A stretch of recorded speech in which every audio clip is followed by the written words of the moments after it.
Ողջույն, սիրելի հայրենակիցներ, ես կարծում եմ խոսքերը, որ մենք այստեղ ասում ենք,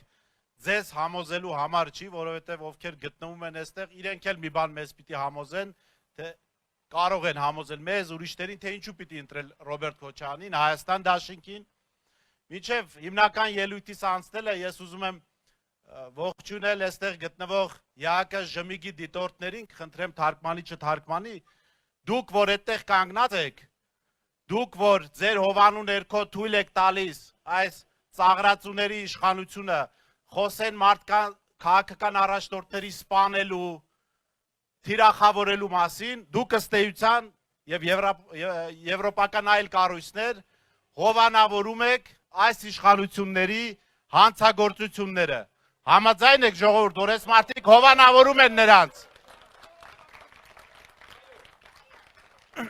Ժողովուրդ, դուք լսել եք, որ Հայաստան դաշինքը ասում է, որ խաղաղության համար պետք են երաշխավորներ։ Նախագահ Քոչարյանը բացատրել է ինչու են այդ երաշխավորները պետք։ Քաղաքացիական պայմանագիրը, այս նոր թողարկման, արդեն 2026-ի Նիկոլ Փաշինյանը ասում է, մեզ երաշխավորներ պետք չեն։ Ու եթե պետք է Ադրբեջանը կլինի այդ երաշխավորը։ Բայց Փաշինյանը մի 23 թվականի արտադրության ինչ էր ասում, ասում էր, այո, խաղաղության պայմանագրից 12 ժամ անց ցանկացած այլ պահի կարող է պատերազմ սկսել, եթե չլինեն միջազգային հուսալի երաշխիքներ։ Այս սրա մասին ենք մենք խոսում, սրա համար ենք մենք ասում, որ խաղաղության համար, իրական խաղաղության համար պետք է երաշխիք, միջազգային երաշխիքներ։ Վերջերս հանրային հեռուստաընկերությունում է եւ այս հարցը քննարկում ենք, ասում ենք, այո, մեզ պետք են միջազգային երաշխիքներ ու տարբեր բևեռներ։ Ասեցին, իսկ ինչպես է կարողանալու Ռոբերտ Քոչարյանը այդ երաշխիքները ապահովել, ինչպես է կանալու Միացյալ Նահանգներին, Չինաստանին, Ռուսաստանին, Իրանին ներգրավել այս process-ում։ Պատասխանը շատ պարզ է։ Ռոբերտ Քոչարյանի իշխանության տարիներին իրականացվել է մեգապրոյեկտ Հայաստան-Իրան գազամուղը, որին դեմ էր Միացյալ Նահանգները, որի մասով վստահ եմ ուրախ չէր նաև Ռուսաստանի Դաշնությունը, որտեղ որքան էլ բարեկամ երկիր է, մենք գազային բալանս էինք որոշակի ձևավորում։ Բայց այդ ծրագիրը իրականացվեց Ռոբերտ Քոչարյանի կամքի, աշխատասիրության եւ դիվանագիտական, ինչպես նաև թիմի դիվանագիտական հմտությունների շնորհիվ։ Հանրային հեռուստաընկերությունը ամբողջ հարցազրույցից այդ հատվածը կտրել հանել էր։ Ինչի, որովհետև այս մարդիկ պատրաստ են լսել, որ մենք ասում ենք Նիկոլ Փաշինյանը դավաճան է, ստախոս է, բայց երբ խոսում ենք մեր քաղաքական թիմի առաջնորդի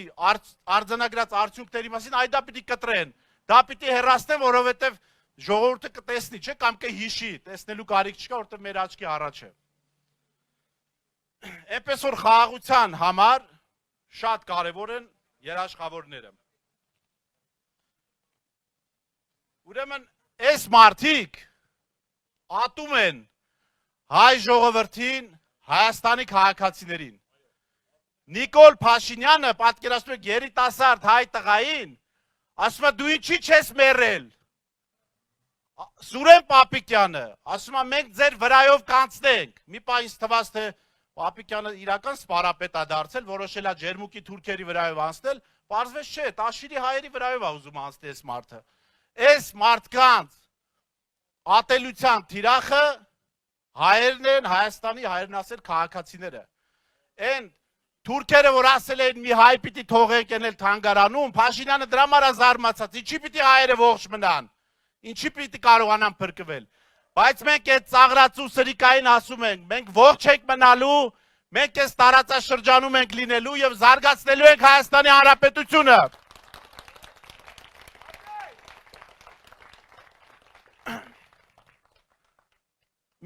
Մեր ազգային ասացված կա, ասում էր, տատս էր ասում, մեր ազգի վիճակի մասին, որ հարցնում է, ասում էր,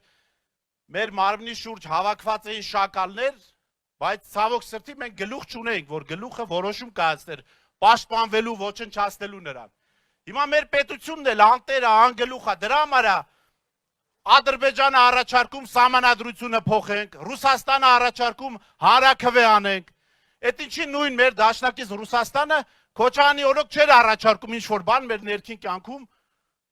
որ որոշենք հանրաքվե։ Ինչու, որովհետև պետությունը ուներ գլուխ, պետությունը ուներ առաջնորդ, արժանապատիվ, ում հետ իրենք նստում ու ինչպես տղամարդու հետ են խոսում, պայմանավորվում են։ Դրա համար պարոն Մանուկյանը հիշեց նախագահի արժանապատիվ կերպով բանտ գնալը, բայց ես ուզում եմ, որ մենք հունիսի 7-ի ընտրությամբ նախագահին նստեցնենք մեքենան ու ճանապարհենք կառավարական թիվ 1 շենք։ Վերջում ժողովուրդ ջան, մի անեկդոտ պատմեմ, որ Երևանում շատ է տարածված։ Նիկոլը գնում է Վարշավիրանոց, Վարշավիրն ասում է Քոչարյան, Նիկոլ ասում է, ինչ ես այդ ազգանունը շատ տալի։ Ասում է, որ ասում եմ Քոչարյան, մազերդ բիզբիզ է կանգնում, լավ եմ կտրում։ Դրա համար էստեղից իջնում եմ, միանում եմ ձեզ, ասում եմ եկեք մի հատ Նիկոլի մազերը լավ բիզբիզ կանգնացնենք։ Քոչարյան, Քոչարյան, Քոչարյան